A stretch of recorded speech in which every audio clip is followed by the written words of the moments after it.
Good morning everyone. Welcome to PW only IAS. दोस्तों, आजकल एक बुक को रिगार्डिंग बहुत ज़्यादा विवाद चल रहा है। आप सबको पता ही होगा। Former army chief general M M Naravane ji का किताब है फोर स्टार्स ऑफ डेस्टिनी। अब जो हमारे लीडर ऑफ ऑपोजिशन है राहुल गांधी जी, वो यहाँ पर कंटिन्यूसली कोशिश कर रहे हैं इस बुक को पार्लियामेंट के अंदर पढ़ने की। राइट। एंड एक्चुअली कंट्रोवर्सी उसके कुछ एरियाज के अंदर देखने को मिलेगी, जहां पर हमारे फॉर्मर आर्मी चीफ ने ये बोला है कि जब चाइना के टैंक्स भारत के अंदर आने की कोशिश कर रहे थे, तो वो काफ़ी चाहते थे कि सरकार की तरफ से क्लियर डायरेक्शंस आएँ, और ये बात उन्होंने कन्वे करने की कोशिश करी, पर कई घंटों तक उनको क्लियर इंस्ट्रक्शंस नहीं मिल पाए। बाद में फिर सरकार ने कहा कि जो उचित आपको लगे वैसा आप कीजिए। तो जो वो डिसाइसिवनेस वाली बात थी ना, कि एक क्लियर इंस्ट्रक्शंस जो चाहिए थे, जो वो चाहते थे, वो उनको नहीं मिल पा रहे थे, ऐसा उन्होंने कई जगह हिंट करने की कोशिश करी है अपनी बुक के अंदर।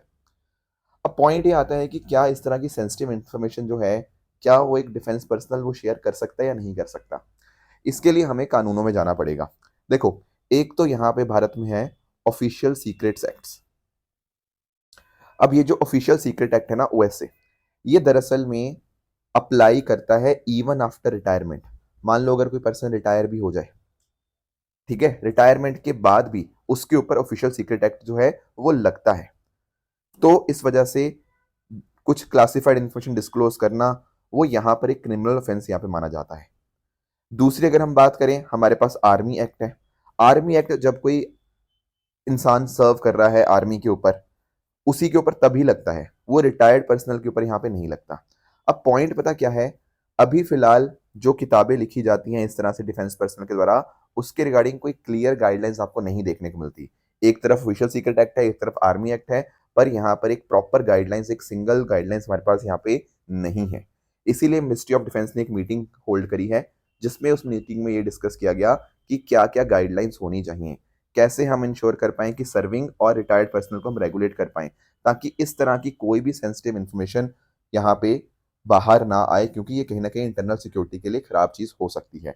एंड दैट इज वाई यहाँ पर मिनिस्ट्री ऑफ डिफेंस अब गाइडलाइंस लेकर आएगा कि जो भी बुक्स पब्लिश होगी, वहां पर उनको सबसे पहले प्रॉपर क्लियरेंस वगैरह चाहिए होगा, सो दैट कि प्रॉपर जो क्लासिफाइड इंफॉर्मेशन है या सेंसिटिव डेटा है, वो यहाँ पर कहीं भी रिलीज ना हो। दोस्तों, डेट है आज की 12 फरवरी 2026, एंड आप सभी का स्वागत है आज के प्रीलिम बूस्टर न्यूज डिस्कशन में। स्टार्ट करेंगे पहले टॉपिक के साथ, that is restitution of bronze sculptures. देखो, भारत के कुछ ब्रोंज स्कल्पचर्स से, साउथ इंडिया के खास करके मैं बात करूं, तो वो भारत से किसी ने ले गया था या कहीं चले गए थे, तो हमारे पास वो वापस आ गए हैं इंडिया। मैं आपको समझाता हूँ। देखो, एक ना चोला पीरियड की ये शिव नटराज की जो आपका स्कल्पचर है ब्रोंज का, ये आज के टाइम यूएसए में था, तो हमें वहां से वापस मिल गया है। थोड़ा इसके बारे में पढ़ लेते हैं। देखो, दरअसल में जब ये चोला पीरियड के टाइम के ऊपर इसको रखा गया, तो तमिलनाडु में थंजावुर डिस्ट्रिक्ट में आपका जो श्री भाव औषधेश्वरा टेम्पल है, वहां पे इसको यहाँ पे रखा गया था। अब जैसा कि आप इस पिक्चर में देख भी पा रहे होंगे, ये लॉर्ड शिवा को दिखाता है, और तांडव अवतार के अंदर आपको यहाँ पे लॉर्ड शिवा आपको देखने को मिल जाएंगे। अब इसमें कुछ खास बातें आप नोटिस कर पाओगे। यहाँ पर ना, इनके पाँव के नीचे यहाँ पर आपको अपस्मरा देखने को मिलेगा, जो कि एक तरह से इग्नोरेंस का राक्षस है, कि उसको यहाँ पे मारा जा रहा है। सिमिलरली अगर हम बात करें, यहाँ पर आपको एक सर्कल देखने को मिलेगा इस तरह से, राइट। तो कहीं ना कहीं उनका पूरा जो फ्लेम्स है, एक सर्कल ऑफ लाइट यहाँ पे दर्शाने की कोशिश करी गई है। और ये जो मूर्ति है ना, एक तरह से ये, इसके लिए टेक्निक जो इस्तेमाल हुई है, वो लॉस्ट वैक्स टेक्निक इस्तेमाल हुई है। अब लॉस्ट वैक्स टेक्निक क्या होती है? देखो, ये आप लोगों ने इंडस वैली सिविलाइजेशन के अंदर भी पढ़ा होगा, है ना, उसके अंदर भी आपने लॉस्ट वैक्स कास्टिंग टेक्निक्स पढ़ी होगी। क्या होता है इसके अंदर? देखो, इसमें टेक्निक बहुत सिंपल है। सबसे पहले पता क्या करते हैं, जैसे फॉर एग्जांपल मुझे मान लो इसका मेटल कास्टिंग करनी है, तो मैं पता क्या करूंगा, सबसे पहले इसका एक वैक्स मॉडल बनाऊंगा। ठीक है, जो मोम का मॉडल होता है, वो मैंने बना लिया। ठीक है, फिर बाहर ना इसके मैंने क्ले की कोटिंग कर दी। ठीक है, उसके लेयर्स बना दिए उसके बाहर। उसके बाद उसको ये क्या किया गया, उसको गर्म किया गया, उसको हीट दी गई। जब हीट दी जाएगी, आप खुद बताओ क्या होगा? सर, ये जो मोम था ये पिघल जाएगा, और ये बाहर आ जाएगा, मेल्ट होके बाहर आ जाएगा। अंदर क्या रह जाएगा? अंदर खाली रह जाएगा, एक कैविटी रह जाएगी। ये वाला जो पूरा अंदर वाला हिस्सा है, ये कैविटी हो जाएगी। इसी को बोलते हैं लॉस्ट वैक्स। हमारा जो मोम है वो चला गया है, वो मेल्ट हो गया है। अब क्या करेंगे, अब हमारा आएगा मेटल की बारी। हमारा जैसे मॉल्टन मेटल होता है, जैसे फॉर एग्जांपल ब्रोंज, तो हम क्या करेंगे, ब्रोंज मॉल्टन फॉर्म में इसके अंदर डालेंगे। डाल दिया, कैविटी के अंदर डाल दिया, उसको ठंडा होने देंगे। ठंडा होने के बाद क्या करेंगे, ये जो बाहर वाला क्ले वाला हिस्सा था ना, इसको तोड़ दिया जाएगा हैमर से। आपके हथौड़े से उसने तोड़ दिया, तो अंदर क्या बच गया, अंदर बच गया केवल और केवल वो मेटल। समझे इस बात को? तो ऐसे आपने इस पर्टिकुलर चीज का एक मेटल की फॉर्म में स्कल्पचर बना दिया। तो दरअसल में जो यहाँ पे आपको मूर्ति देखने को मिल रही है, ये इसी टेक्निक से यहाँ पे बनाई गई है। That is your Shiva Nataraja Chola period की आपको ये देखने को मिल जाएगी। तो कहीं ना कहीं जो इमेज दिखाती है किस तरह से क्रिएशन होता है, प्रिजर्वेशन और आपका डिसोल्यूशन होता है। एंड चोला आर्किटेक्चर और आपका शैविज्म के बीच में एक जो कोर है उसको यहाँ पे रिप्रेजेंट करता है। सिर्फ यही नहीं, इसके अलावा अगर हम बात करें सोमस्कंद, ये भी एक चोला पीरियड की 12th सेंचुरी का स्कल्पचर आपको देखने को मिलेगा। इसका ओरिजिन आपको विश्वनाथ टेम्पल मनारगुडी तमिलनाडु से देखने को मिल जाएगा। यहाँ पर आपके भगवान शिव और पार्वती जो हैं वो यहाँ पे आपको बैठी देखने को मिलेंगी। एंड एक तरह से सेरिमोनियल प्रोडक्शंस के लिए इसको यहाँ पे इस्तेमाल किया जाता है। एंड अगर हम बात करें तो तमिल शैवा टेम्पल के लिए, वर्शिप के लिए इसको मूर्ति को यहाँ पे बहुत इंपॉर्टेंट यहाँ पे माना जाता है। उसी तरह से अगर हम बात करें, आपको सेंट सुंदरर और परावई ये आपको देखने को मिल जाएंगी। परावी दरअसल में उनकी कंपेनियन है। एक्चुअली पता क्या है, ये भक्ति मूवमेंट के साथ लिंक्ड है। दरअसल में 8वीं सेंचुरी के शेवाइट सेंट थे सुंदरर, ठीक है, और उनकी कंपेनियन जो है परवराई। इनको यहाँ पे दिखाया गया है। बेसिकली जो भक्ति मूवमेंट थी, किस तरह से उसका प्रभाव था साउथ इंडियन टेम्पल्स के अंदर, उसके लिए यहाँ पर ये मूर्ति बनाई गई थी। एंड इसका ओरिजिन भी शिवा टेम्पल वीरा सोलापुरम तमिलनाडु में देखने को मिलेगा। और ये दरअसल में जो मूर्ति है ये विजयनगर पीरियड की है, दैट इज 16th सेंचुरी। देखो ध्यान से अंडरस्टैंड करो, ये सैंट तो है जो आपके भक्त हैं, ये तो आपके 8th सेंचुरी के हैं, पर जो जो मूर्ति है ये 16वीं सेंचुरी में यहाँ पे बनाई गई थी। अब ये सारी जो मूर्तियां थी ये आज के समय कहाँ थी, Smithsonian national museum of art, Asian art, जो कि आपको वाशिंगटन डीसी यूएसए में देखने को मिलता है। तो वहां से हमने क्या किया, हमने इनके साथ कांटेक्ट किया, तो उन्होंने जो अलग अलग हेरिटेज थी वो भारत को यहाँ पे वापस करी है। तो एक तरह से जो 1970 की यूनेस्को कन्वेंशन है ना, जो बात करता है कि जिस देश के आर्टिफैक्ट्स हैं उनको वहाँ पे वापस मिलने चाहिए, उसी को यहाँ पे इंश्योर करते हुए इन्होंने हमें यहाँ पर हमारे जो स्कल्पचर्स हैं वो वापस किए हैं। इससे कहीं ना कहीं जो भी हिस्टोरिकल इनजस्टिस हुआ था, किसी ने इलीगली ट्रैफिक करके इसको इंडिया से बाहर ले गया था, है ना, और भारत की जो ओनरशिप है वो चली गई थी, तो वो सारी चीज़ें हमने वापस रीअफर्म करी हैं एंड इंश्योर किया है कि हमारे देशों के साथ अच्छी पार्टनरशिप हो, जिसकी वजह से ऐसे कोई भी दिक्कतें यहाँ पे ना हो और कल्चरल एक्सचेंजेस यहाँ पे इस तरह से होते रहें। नेक्स्ट आएंगे दोस्तों अगले टॉपिक पे, दैट इज पंडित दीनदयाल उपाध्याय जी के बारे में हम थोड़ा पढ़ लेते हैं। दरअसल में इनकी डेथ एनिवर्सरी के मौके पे प्रधानमंत्री मोदी जी ने जो ट्रिब्यूट्स इनको पे करी, तो थोड़ा इनकी लाइफ के बारे में हमें जानना होगा।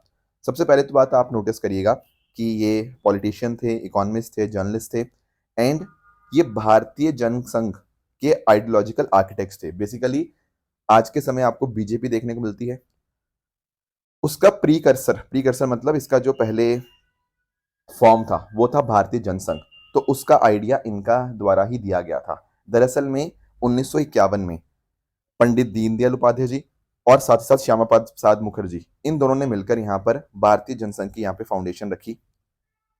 और साथ में आप नोटिस कर पाओगे इनका जन्म जो था 1916 में हुआ था मथुरा उत्तर प्रदेश में। बट और कुछ फैक्ट्स देख लेते हैं। इन्होंने आरएसएस ज्वाइन किया 1937 के अंदर, ठीक है, और एक मंथली पब्लिकेशन इनकी आती थी राष्ट्र धर्म, 1940s के अंदर इन्होंने यहाँ पे इसको स्टार्ट किया।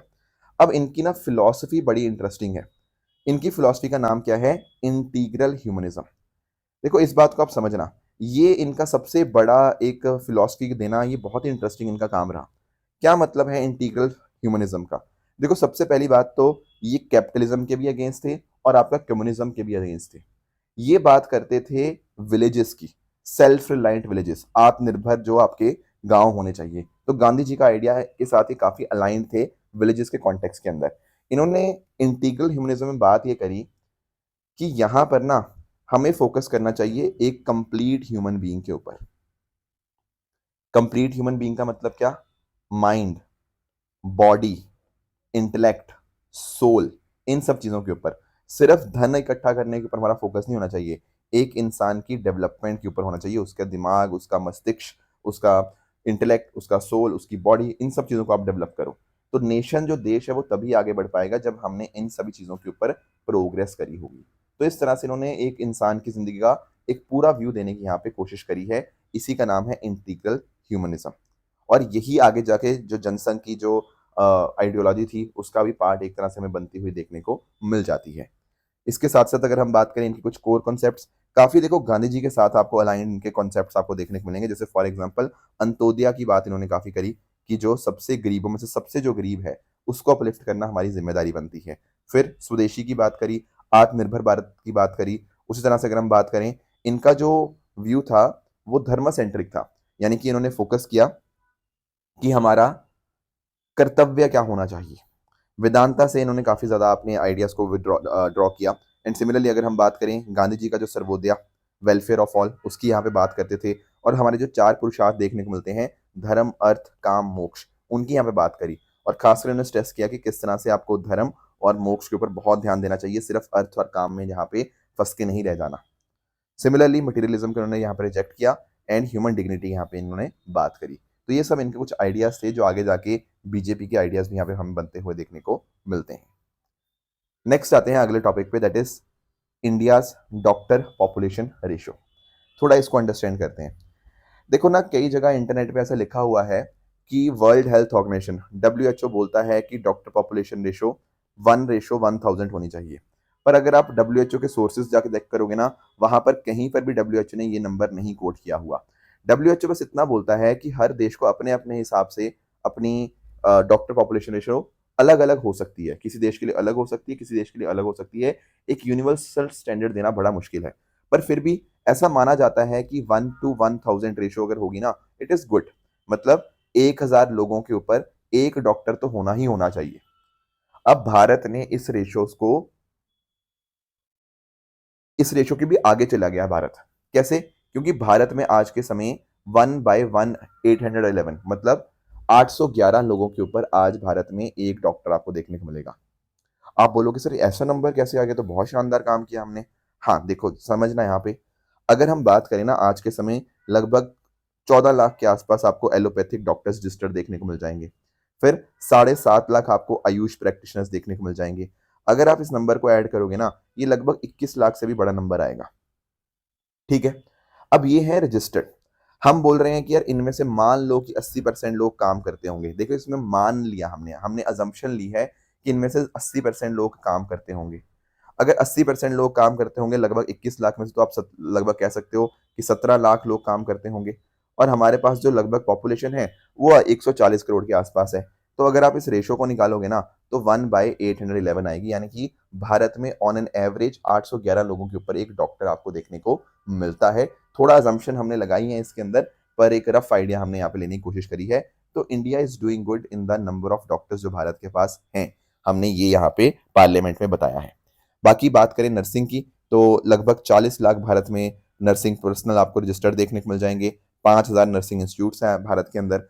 तो मोटा मोटा हर साल हम लोग 3,80,000 के आसपास नर्सेज हम हर साल प्रोड्यूस करते हैं। उसी तरह से अगर हम बात करें, नेशनल हेल्थ मिशन ने बहुत इंपॉर्टेंट रोल प्ले किया, क्योंकि नेशनल हेल्थ मिशन के अंतर्गत हमारी स्टेट्स को फाइनेंशियल असिस्टेंस मिलती है। Plus at the same time जो भी primary health care, secondary health care में कुछ कमियां हैं, उनको हम यहाँ पे ठीक करते हैं। राइट? तो डब्ल्यू बात पता क्या करता है कि भाई आपके पास डॉक्टर्स, नर्सेस, ऑक्सिलरी जो मिडवाइफ्स होती हैं, ये सारी होनी चाहिए, आशा वर्कर्स भी होनी चाहिए, ताकि यूनिवर्सल हेल्थ केयर हम जो है वो यहाँ पे कवरेज अचीव कर पाए। और साथ ही साथ डब्ल्यू ये भी बोलता है कि गांव और शहरों में डिस्ट्रीब्यूशन सही ढंग से होना चाहिए। ऐसा ना हो कि शहरों में तो बहुत सारे डॉक्टर्स हैं, गांव में डॉक्टर ना के बराबर हैं। Plus at the same time उनकी केयर डिलीवरी के ऊपर भी हमें यहाँ पे काम करना होगा। तो ये सारी चीज़ें हैं, अगर हम इनके ऊपर काम करें तो और हम यहाँ पे बेटर हो पाएंगे। बाकी नंबर में हम यहाँ पे अगर हम बात करें, तो वहां पर हमारे नंबर्स अच्छे आपको देखने को मिल रहे हैं। आगे आएंगे दोस्तों नेक्स्ट टॉपिक पे, दैट इज बायोफैच 2026। इसको थोड़ा सा अंडरस्टैंड करते हैं। दोस्तों पता क्या है, अगर हम बात करें बायोफैच की, दरअसल में ये बात करता है ऑर्गेनिक फूड्स की। ये दुनिया का एकमात्र ऐसा ट्रेड फेयर है जो पूरी तरह से ऑर्गेनिक फूड और ऑर्गेनिक एग्रीकल्चर के ऊपर लिंक्ड है।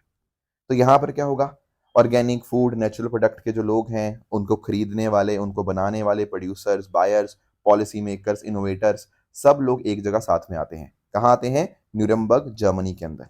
ठीक है, तो यहाँ पर जब सब साथ में आएंगे तो कहीं ना कहीं यहाँ पर एक बड़ी मार्केट प्लेस होगी, मार्केट ट्रेंड डिस्कस होंगे, नए नए प्रोडक्ट्स जो आपको देखने को मिल रहे हैं, फेयर ट्रेड प्रैक्टिसेस, वो हर एक चीज़ यहाँ पे प्रमोट की जाती है। और इसमें इंटरेस्टिंग बात पता क्या थी, इंडिया को यहाँ पर डेजिग्नेट किया गया as country of the year. Sir ऐसा क्यों?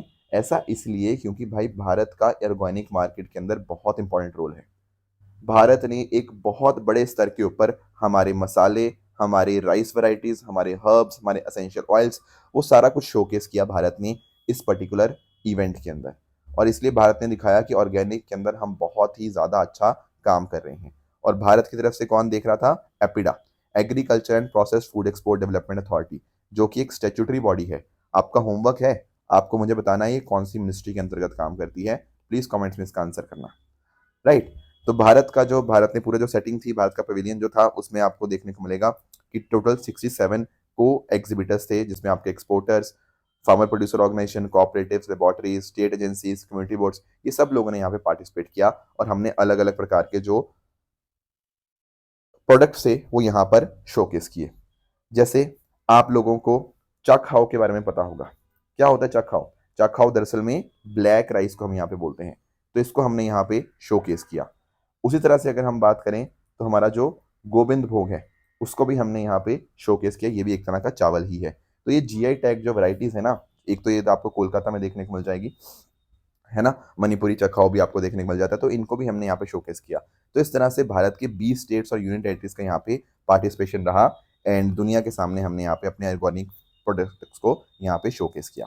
तो ये सारी बातें थी बायोफेस्ट 2026 के बारे में, जो आपको पता होनी चाहिए। बस ध्यान रखिएगा इसको, जर्मनी की ही एक ऑर्गेनाइजेशन है न्यूरनबर्ग में से GmbH, ये यहाँ पे इसको हर साल ऑर्गेनाइज करवाती है। नेक्स्ट आते हैं अगले टॉपिक पे, that is world defence show. देखो, वर्ल्ड डिफेंस शो भी अपने आप में एक इंटरेस्टिंग टॉपिक बन जाता है, क्योंकि आप नोटिस करो ये 2 साल के बाद होता है। जैसे ना, पहला वर्ल्ड डिफेंस शो हुआ था 2022 में, फिर उसके 2 साल बाद 2024 में हुआ, अब जाके 2 साल बाद 2026 में हो रहा है। ये इस तरह से दो दो साल बाद होता है रियाद, सऊदी अरेबिया के अंदर। तो ये तीसरा था। ठीक है, कौन ऑर्गेनाइज करता है? सऊदी अरेबिया की general authority for military industries. और इस बार की थीम रही the future of defence integration. इस तरह से दो दो साल के बाद ये यहाँ पे डिफेंस कॉपरेशन को शोकेस करते हैं, मिलिट्री टेक्नोलॉजी कैसे कैसे बेहतर हुई है उसको दिखाया जाता है। तो भारत ने भी यहाँ पे पार्टिसिपेट किया। भारत ने भी अपनी जो हम आत्मनिर्भर बन रहे हैं डिफेंस के अंदर भी कोशिश कर रहे हैं वहां तक पहुंचने की, तो उसको भी यहाँ पे हमने दिखाया। और भारत और सऊदी अरेबिया के बीच में कैसे डिफेंस कॉपरेशन इंप्रूव हो सकती है आगे वाले फ्यूचर के अंदर, उसके रिगार्डिंग में बहुत सारी डिस्कशन हुई। तो ये था वर्ल्ड डिफेंस शो, जो कि अभी यहाँ पे रियाद, सऊदी अरेबिया में हमें यहाँ पे देखने को मिला है। अब आ जाते हैं दोस्तों अपने कुछ क्वेश्चंस की तरफ। पहला क्वेश्चन है आपके रिगार्डिंग गवर्नमेंट बॉन्ड यील्ड्स के रिगार्डिंग क्वेश्चन है। इसको आप ट्राई करिएगा, कमेंट्स में मुझे आंसर बताना इसका क्या सही होना चाहिए। एंड दूसरा क्वेश्चन है टाइप्स ऑफ डेफिसिट के बारे में, physical deficit, budget deficit, revenue deficit, primary deficit, इन चारों का क्या क्या मीनिंग है, इनको यहाँ पे आप जरा कनेक्ट करके इनका आंसर मुझे आप बताइएगा। कल मैंने आपको होमवर्क दिया था 8 कोर इंडस्ट्रीज के रिगार्डिंग। अब देखो, 8 कोर इंडस्ट्रीज की जब हम बात करें तो ये ऐसे 8 सेक्टर्स हैं जो इंडेक्स ऑफ इंडस्ट्रियल प्रोडक्शन के अंदर सबसे ज़्यादा इंपॉर्टेंट रोल प्ले करते हैं। कौन से हैं ये 8 सेक्टर? ये वाले: refinery product, electricity, steel, coal, crude oil, natural gas, cement and fertilisers. आपको जो 8 सेक्टर याद रखने हैं, ये इसी ऑर्डर में याद रखने हैं। आपको परसेंटेज याद करने की जरूरत नहीं है, पर आपको ध्यान क्या रखना है? ऑर्डर कि मतलब this is the highest, and fertiliser जो है वो अपने आप में लोएस्ट वेट यहाँ पे रखता है, क्योंकि इसके रिगार्डिंग क्वेश्चन पहले भी आ चुके हैं, आगे भी यहाँ पे आ सकते हैं। जब हम इंडेक्स ऑफ इंडस्ट्रियल प्रोडक्शन की बात करते हैं ना, तो 40% से भी ज़्यादा वेटेज सिर्फ इन 8 सेक्टर्स का ही है। तो ये हमारे कोर सेक्टर्स हैं, इन सेक्टर्स के ऊपर आपकी बाकी और इंडस्ट्रियल सेक्टर्स जो हैं डिपेंड करते हैं, इसलिए ये सारे बहुत बहुत ज़्यादा इंपॉर्टेंट बन जाते हैं। तो अगर आप इसमें नोटिस करोगे तो इसका आंसर तो बहुत सिंपल है कि अमंग्स द गिवन ऑप्शन, वैसे तो देखो रिफाइनरी का होता है, पर रिफाइनरी ऑप्शन में नहीं है, तो सेकंड हाईएस्ट वेटेज जो है वो इलेक्ट्रिसिटी का है, इसलिए इसका आंसर इलेक्ट्रिसिटी जनरेशन बन जाएगा। एक मैंने आपको और होमवर्क दिया था कन्वर्टिबल बॉन्ड्स के बारे में। देखो, आपको एग्जांपल समझाता हूँ। मान लो लेट्स से आपने एक बॉन्ड खरीदा, ठीक है ना? हाँ। अब आप जानते होंगे कि मान लो आपने अगर आज बॉन्ड खरीदा है तो आपने आज कुछ पैसे दिए होंगे। मान लो आज आपने 100 रुपीज दिए थे, और एक टी टाइम के बाद आपको आपका पैसा मिलने वाला था, विद वॉट एवर जो भी कूपन्स वगैरह बीच में मिलने थे वो सारी चीजें इंक्लूड करके लास्ट में टी टाइम के बाद आपको पैसा मिलना था। अब जरूरी तो नहीं है ना कि आप टी टाइम के बाद पैसा ही मांगो। इट इज ऑल्सो पॉसिबल कि आप बोलो कि यार जो भी मेरा पैसा था ना, उसको आप इक्विटी में कन्वर्ट कर दो। मतलब देखो, जब आपने बॉन्ड खरीदा, आपने तो एक तरह से कंपनी को उधार दिया था। क्या उस उधार को कंपनी की ओनरशिप में कन्वर्ट किया जा सकता है? अगर ये कन्वर्ट करने का आपके पास ऑप्शन है, तो उसको हम बोलते हैं कन्वर्टिबल बॉन्ड्स। यानी कि आपको एक ऑप्शन दिया जाता है, अगर आप चाहो तो अपने बॉन्ड, जो कि एक तरह का डेट इंस्ट्रूमेंट है, उसको आप कन्वर्ट करवा सकते हो इक्विटी या शेयर्स के अंदर अपनी ओनरशिप यहाँ पे क्लेम करने के लिए। ये होते हैं कन्वर्टिबल बॉन्ड्स। अब देखो यार, अगर आपको किसी चीज़ का फायदा मिल रहा है, अगर आपको किसी चीज़ का ऑप्शन मिल रहा है, आपको कुछ बेनिफिट दिया जा रहा है, तो कहीं ना कहीं फिर आपको वहां पे इंटरेस्ट रेट लो मिलेगा। क्योंकि देखो, एक था नॉर्मल बॉन्ड, उसमें आपका कोई कन्वर्ट करवाने का ऑप्शन नहीं था, तो आपको ज़्यादा इंटरेस्ट रेट देंगे। पर अगर हम आपको कुछ एक्स्ट्रा बेनिफिट दे रहे हैं कि नहीं नहीं चलो ठीक है यार, आपका अगर आप चाहो तो आप इस बॉन्ड को इक्विटी में कन्वर्ट भी करवा सकते हो, तो फिर भाई इंटरेस्ट रेट पे थोड़ा कॉम्प्रोमाइज तो करना पड़ेगा ना। So that is why option one is right. क्योंकि यहाँ पे ऑप्शन होता है एक्सचेंज करवाने का बॉन्ड को इक्विटी के लिए, तो यहाँ पर इंटरेस्ट रेट जो मिलती है वो कम मिलती है। सेकंड कह रहा है, ये जो ऑप्शन है कन्वर्ट करवाने का, उससे कहीं ना कहीं बॉन्ड होल्डर्स को एक तरह की इंडेक्सेशन मिलती है टू राइजिंग कंज्यूमर प्राइस। बिल्कुल। देखो, इस बात को अंडरस्टैंड करना, अगर मान लो महंगाई है, अगर इन्फ्लेशन है, तो नॉर्मली ऐसा देखा जाता है कि उस टाइम में आपकी जो कंपनी की अर्निंग्स वगैरह हैं वो भी बढ़ती हैं, और आपके जो स्टॉक प्राइसेस हैं वो भी बढ़ते हुए देखने को मिल सकते हैं। बिल्कुल। अब देखो, स्टॉक प्राइसेस बढ़ेंगे मतलब जिन्होंने कहीं ना कहीं मतलब शेयर प्राइसेस बढ़ेंगे, तो जिन्होंने एक तरह से शेयर्स वगैरह खरीदे थे, तो उनके दाम, उनको मतलब ज़्यादा फायदा होगा। तो अगर कोई बंदा है जिसने ये ऑप्शन खरीदा हुआ है, जिसने कन्वर्टिबल बॉन्ड खरीदा हुआ है, वो क्या कर सकता है, वो अपने बॉन्ड को कन्वर्ट करवा लेगा इक्विटी में, और ये जो बढ़ते हुए शेयर प्राइसेस के दाम है, इसका फायदा उसको भी मिल जाएगा। तो क्या महंगाई से उसका एक तरह से वो लड़ नहीं पाया? बिल्कुल लड़ पाया। That is why option two is also right. तो आंसर क्या बनेगा? आंसर बनेगा option number C, both one and two. बहुत ही लॉजिकल क्वेश्चन था, एंड ऐसे क्वेश्चन आराम से आप टैकल कर सकते हो अगर आपकी अंडरस्टैंडिंग अच्छी है। अब आते हैं अपने कुछ ट्रू एंड फॉल्स स्टेटमेंट्स की तरफ। इनको आप ट्राई करना, बताना कौन सा सही है कौन सा गलत है। एंड जो कल मैंने आपको होमवर्क दिया था, एक था स्पीकर ऑफ लोकसभा के रिगार्डिंग। पहला स्टेटमेंट कह रहा है कि election question of India date fix करता है कि स्पीकर ऑफ लोकसभा की कब इलेक्शन हो गया ना। इलेक्शन क्वेश्चन ऑफ इंडिया नहीं, ये आपके प्रेसिडेंट जी फिक्स करते हैं। दैट इज वाई पहला स्टेटमेंट आप यहाँ पे गलत हो जाएगा। इर्थरिया की बात करें, तो इर्थरिया बिल्कुल हॉर्न ऑफ अफ्रीका में है, एंड ये रेड सी को बॉर्डर करता है towards the east. That is also correct statement. Type two diabetes कह रहा है कि यहाँ पे क्या होता है कि ये तब बनती है अगर बॉडी इंसुलिन प्रोड्यूस नहीं कर पाता। नहीं, बॉडी इंसुलिन प्रोड्यूस नहीं कर पाता, वो टाइप वन डायबिटीज होती है। टाइप टू में तो इंसुलिन प्रोड्यूस होता है पर उसका इस्तेमाल नहीं हो पाता। तो that is why third statement is also incorrect. तो ये थी हमारी आज की डिस्कशन। इस तरह से आप सब लोग हार्डवर्क करिए। All the very best and thank you so much.